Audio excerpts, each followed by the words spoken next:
Welcome to another episode of the Unmuted Podcast. My name is Jeff. I'm your host of the podcast. We drop new episodes every Thursday, and we talk about all things HR, talent, HR tech, world of work, leadership, on and on and on. And these episodes live on our website at GoScaleHR.com and on YouTube as well. So if you want to share your comment, thought, please do so. So this is a really good episode. Yeah, I know I always say that, but this is a really good episode. It's a good topic. It is called Hiring Manager Headaches, how recruiters can overcome the biggest challenges. And so I know a lot of people in my network are probably going, yeah, this is going to be a good one. And it's going to be a good one because we have a fantastic guest.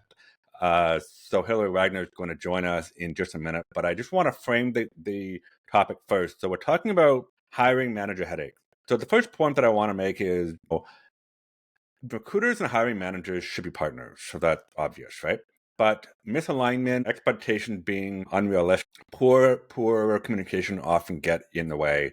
And I think that's probably even more so today with the virtual world and technology and so on. So that's the first point. The second one is the key isn't just patience, it's also influence, right? Great recruiters and HR practitioners are really good at guiding, educating, and then challenging hiring managers to turn them from blockers then into allies. Okay, so obviously there's a lot that goes on during the actual hiring process, and then obviously Hilary will talk about that. So there's multiple steps. Some are in person, some are virtual, some are through technology, some aren't, and so a lot can go wrong very, very quickly. And I know that I've worked in the tech industry, for many years, and I know that hiring managers have these very strange expectation where they think the unicorns are in abundance and they're just grazing in the field, but that doesn't happen. So that's not true. So sometimes you have to bring them back down to planet Earth. We're going to get into all this stuff here, break it all down. And so, Hilary Wagner, I want to welcome you to the Unmuted Podcast. Thank you.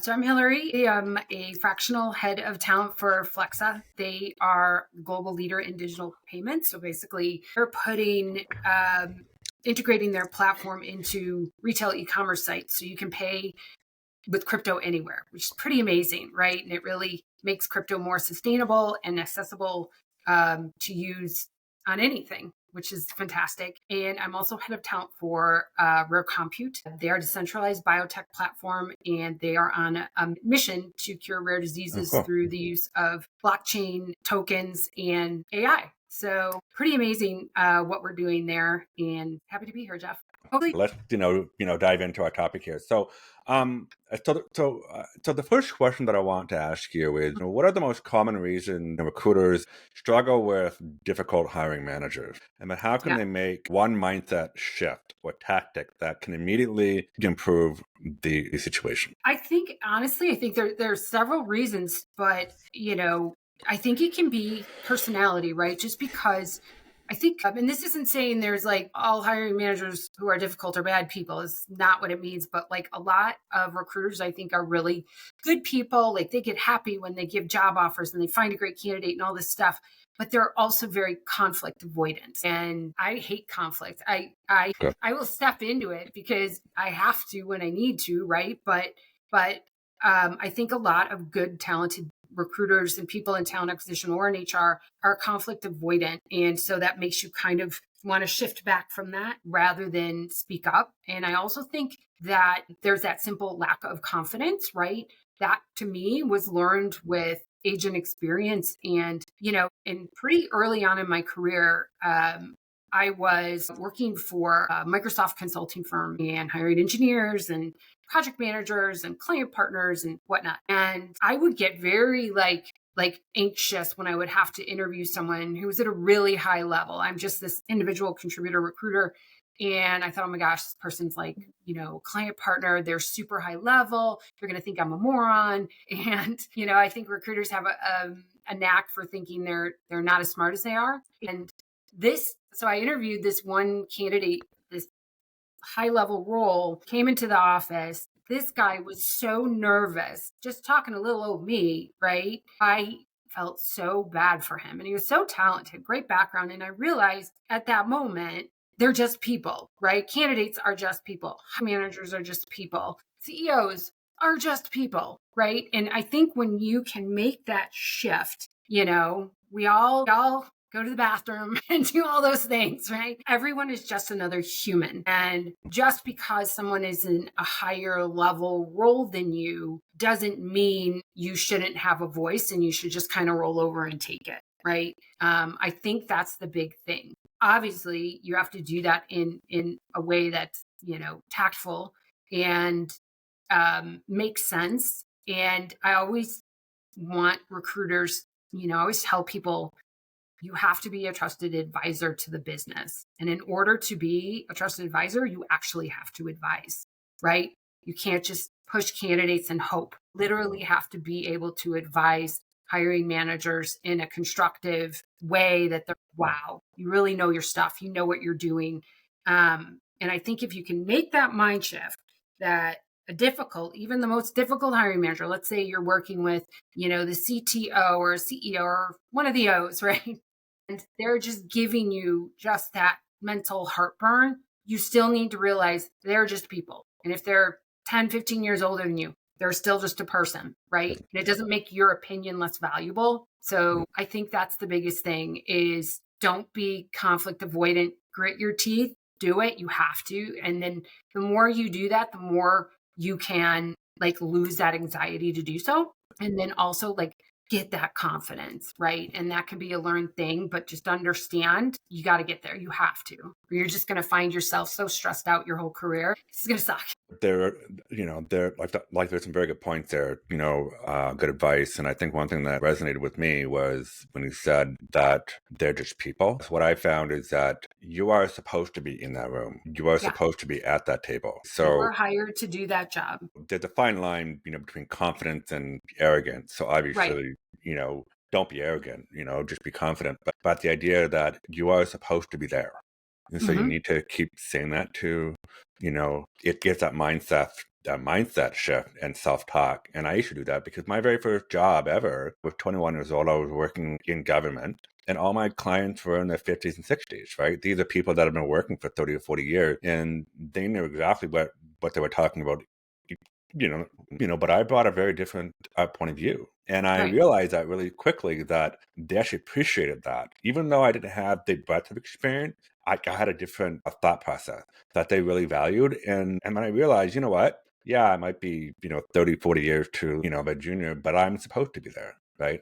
And I think that's a really important thing that, that to remember, and it doesn't matter who. So that's a really good point. I really like that. Often hiring managers are always looking for the unicorn or the diamond in the rough or the needle in the haystack, and it never really exists, right? Because that's not really possible. So we need to often bring them back down to a planet Earth once in a while. So how do you push back when a hiring manager has the sort of far out and left field expectations? Yeah. So here's one thing I will say. Do not come with the excuse, I can't find anyone, right? Because that's all that is an excuse. It is not a solution. It is not advising anyone. It is just an excuse of why you can't do your job, right? You need to come with the data. You need to come. There's literally no excuse in this day and age why a recruiter should not arrive in front of a hiring manager with lots of data points as to why they're having difficulty filling a role, right? I think that's the biggest thing is,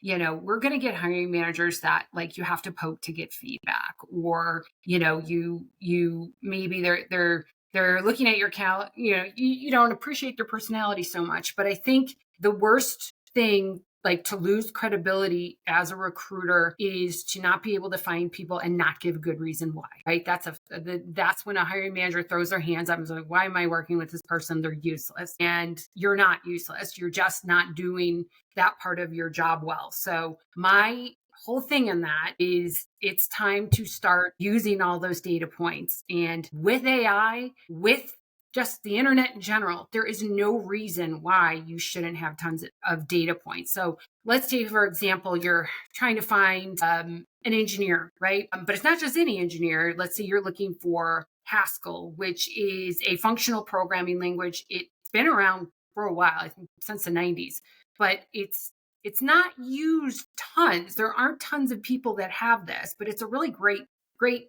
language to have. And a lot of companies use it, big and small, just in certain areas, right? I think like Meta uses it, Tesla uses it, a lot of fintech and research companies, so biotech, they use it, right? But it's just not something that's around a lot. So first of all, you need to know what the hell Haskell is, right? Go to the internet.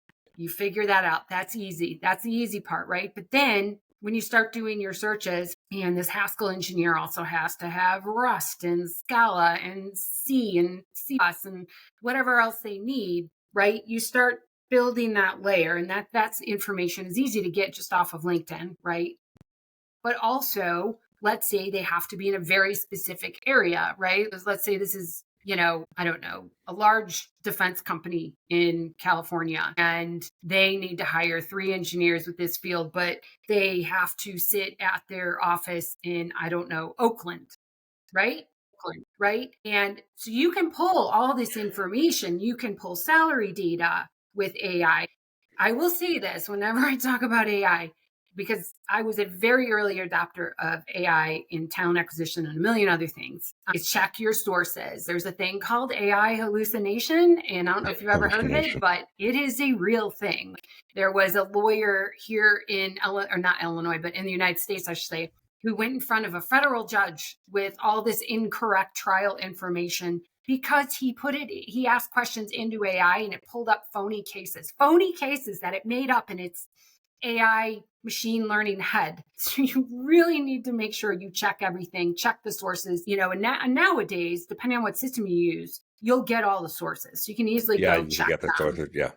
Exactly. But the point is if you are having an issue and you're not going to a manager with all this data, which is right at your fingertips, then you are not doing your job. And technically, I kind of feel for the manager at that point who should be throwing his hands up and saying, why am I working with this person? Right? Like that's part of our job as people in talent acquisitions to be able to say, here's why. But then also, now that you have all this data, come up with a solution. Like, what is the solution there, right? Can you pick somebody from another type of background who has Haskell's like very mathematical, et cetera? Maybe they have different languages in their background that they could easily learn it. Like you can come with reasonable recommendations. You can sort of tweak your criteria, obviously. Like instead of looking at defense companies in California, you can look at, say, defense, throughout the country, maybe, or Western US or whatever. Right. Like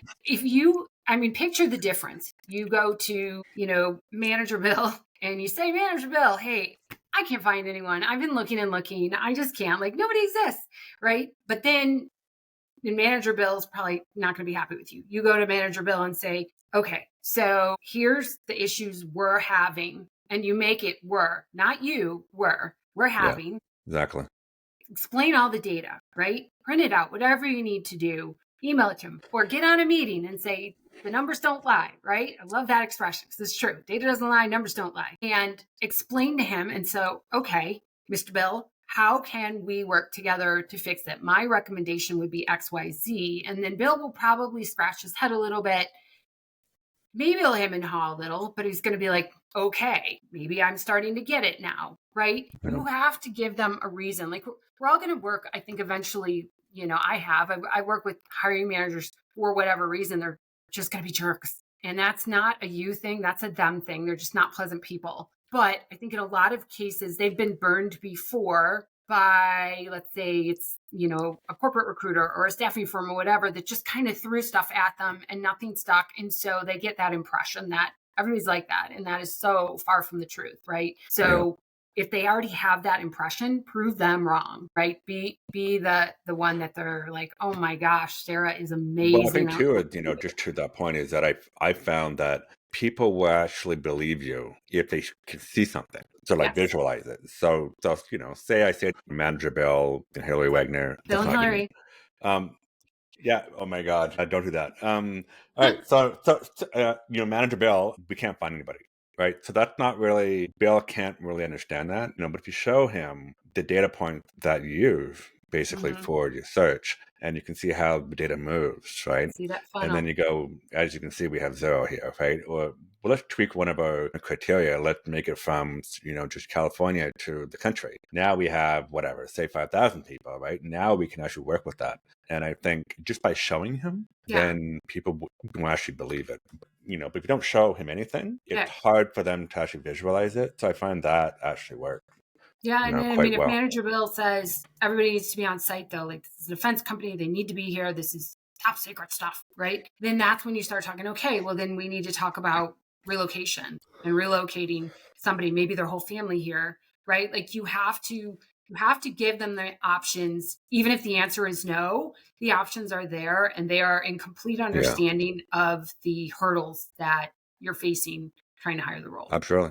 So just shifting gears here just a little bit, because one of the other problems too is obviously when you're doing a search, things happen quickly. Things stall, there might be a blocker, but then they happen quickly, they rush, all of these things, okay? But what are some proven strategies that you've used to get hiring managers to be more engaged and responsive throughout the hiring process? Because I think in my experience, it's all over the place. It's always like that. It is. So how do you solve that problem? I would say don't force it on them. The worst thing you can do is force a hiring manager into a meeting that manager doesn't want to be in. It's not going to serve you well. It's not going to serve them well. There'll already be a wall up in most cases if you do that. What I would suggest is meet them with where they are. Use your EQ. You need to understand what makes somebody tick, right? Like I have worked with managers who want to meet all the time. Like they want not just a weekly meeting, they want to meet every other day, right? And then you have managers that, for the love of God, you can't get them to meet with you, right? They're really busy, blah, blah, blah, blah, blah. So an example I can give, a recent one is, I work with some great managers in tech, right? But they're not the type who want to jump on a Zoom. They're the type who would rather Slack or just, they don't want a lot of hand holding from you, and B, they just aren't mentally those types of people, right? Like recruiters are very outgoing. A lot of HR people are very outgoing. A lot of people in tech, they're not, or maybe they're outgoing, but they're super busy, and what they need to do in front of them is way more important than talking to the recruiting team, right? So what I did was I built them a dashboard, right? And I just did it through Looker, which is part of, Google, right? And just a nice, beautiful dashboard where they can see every candidate that has been sourced, every candidate that has been reviewed, every candidate has been submitted, that has been rejected by me after an interview, been rejected by them, et cetera, right? So they can see all that beautiful data and they have that information in front of them where even if they're not the meeting type of people, they know what's going on and they're not wondering, hey, what the hell's Hilary been doing all week? Because I haven't seen a candidate, right? But there's probably a lot but of they don't know that you're actually doing a lot of work in the background. She's talking to Jeff, but there's a lot of good reasons, right? You're sourcing. You might have had, sometimes you just get a bad batch of candidates that just aren't good for. They're not bad candidates, but they're just not good fits for what you have, right? You can't submit them. They need to know that so they can log into that dashboard and boom, boom, boom, boom. Oh, wow. Okay. She met with 15 people this week, right? I get it now, right? So it has to be in front of them. So you're always keeping those relationships up to speed. If you don't know how to build dashboards, learn it. It'll help you because you can track your own stuff. Go to Looker. It is not that hard to learn once you get the hang of it. I believe it. Yeah. I mean, it's part of Google. I think you can use it for free. Yeah, I'll have to check it out because sometimes Canadians don't always access the same things as other people do. That's a good point. Yeah. So, for example, Gemini used to be called Bard. Canadians couldn't even access Bard. We never had it. Oh, they blocked it. That's so crazy. But Gemini now you can. Well, I can't trust a Canadian, but now you can have Gemini in Google Sheets. You can actually just have them make it look pretty, right? Make it look pretty for me, right? We can all do that, but this takes it all out for you, right? So at least you have a spreadsheet you can show them, right? So use your imagination. Don't be afraid to do that. If you're bad at something, learn to be at least reasonably good at it. So you can get through it. There's so many videos for whether it's, design or dashboards or Lucid Chart or whatever the heck you use, your company uses, whatever, that will tell you how to do all of these things. I can't tell you how many times I Google formulas for Excel or Google Sheets or Oh, for whatever, sure. because I forget them the minute I use them. But it's all there in front of you if you want to tackle it, right? I think you just need to meet managers where they are and work from there. Meet them where they are, Another tip I would give is if you have a really difficult hiring manager that you're not sure how to communicate with, take those communications. You can literally cut and paste an email chain into, let's say, language learning model, like Perplexity, right? Where you can use several different language learning models. You can take all that for, mean manager Bill, who may be gruff and aggressive, and he's hard to work with. He makes you kind of shrink a little bit, which is never good. Bill should be fired. But you can take all that communication and put it into Perplexity or ChatGPT and say, hey, give me a sentiment analysis on Bill and, say your name is Mary and tell me how Mary can better communicate with him. And it will go through all of those emails and tell you. It will say, Bill is very straightforward. He's formal. He's succinct, right? So Mary knows she needs to shorten it up and give him the facts, just the facts, Jack. That's all he wants. And it'll give you as many tips as it can on how to communicate with him better. Because I do think some people just sometimes you're at a loss for. So now you have a way to help you figure it out. I just want to ask you one quick question, before we go. It is around AI. So obviously you've been a huge champion for that. With regard to our topic here, so overcoming hiring manager headaches, how can you comment on whether AI has made it better or worse when it comes to overcoming challenges with the hiring managers? I don't know that AI has made it better or worse. I think we can be our own worst enemies, right? We can get inside our own heads and make our lives difficult even when we don't have to. We can read. I think a big problem is as humans, right? We read an email wrong. I think that's a big thing. I have worked with others in talent acquisition who they'd be like, Hilary, read this email. Do you see how he's talking to me? And I read it and I said, there's nothing. And you lose here. contact because it's all written text. Yeah. Exactly. Because I'm like, he's just asking you questions. I would not read this in a bad way at all. And some people, they can't get past that, right? So it's like, you've got to get out of that. Everyone's out to get me in some cases when you're working with a hiring manager that maybe you just kind of clash with, right? I know that's hard to do, but you got to take that piece out of it. I think with AI can help you a lot in that regard for the reason, okay, so, you want to submit candidates in this big flowery way with all this information and this and da, da, da, da, da. But you do that sentiment analysis and you ask AI after doing this, if I were to submit a candidate to Bill, what format do you think he would like best for that submittal? What would he respond to best? And it will actually tell you that it thinks you should do it this way. Simple, succinct bullet points with the key skills and, this or that, and do not use a lot of explaining about his cultural fit or this or that. They just want to know about the candidate. So boom, boom, boom, boom, boom, right? Or in other ones, they're going to be like, he's going to really want to know if Mark is going to be a good cultural fit, right? Et cetera, et cetera, et cetera. So use it to your advantage, right? I mean, heck, you can give all the information. It'll write the submittal for you. I think that you've been a huge champion for option and TA and HR. So, okay. So I just wanted to thank you very much for being here. I mean, I know that I could go on forever and talk to you about this stuff, but I'm going to let you go. But thank you for being here. And for all of our viewers, this is the Unmuted Podcast. I'm Jeff, your host, and we drop new episodes every Thursday morning. And, we talk about world of work, HR tech, PA, leadership, everything. And so drop a comment. I want to hear from you. I especially want to hear from you if you have a really good argument and you're open to, I'm right about everything. Absolutely. Yeah. I mean, I want to sort of argue with people. Hilary, thanks for being here. Thank you.